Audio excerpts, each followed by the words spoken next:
Scan this. Sophie is here. Let's level up. Calculus problems like this quotient rule derivative look intimidating, but you can solve them in 60 seconds if you follow these 3 simple steps right now. Start by applying the quotient rule to the function m of x. The derivative is the bottom times the derivative of the top, minus the top times the derivative of bottom.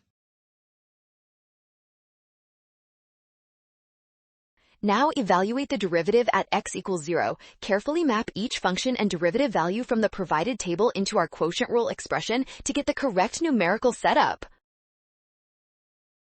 Finally, perform the arithmetic. Combine the terms in the numerator and divide by the denominator to reach our result. You got this. The final answer is -2. Boom! Nailed it! Scan the code. You can learn better with Sophie. Don't ignore signs or flip the numerator. Always apply the quotient rule and verify tables.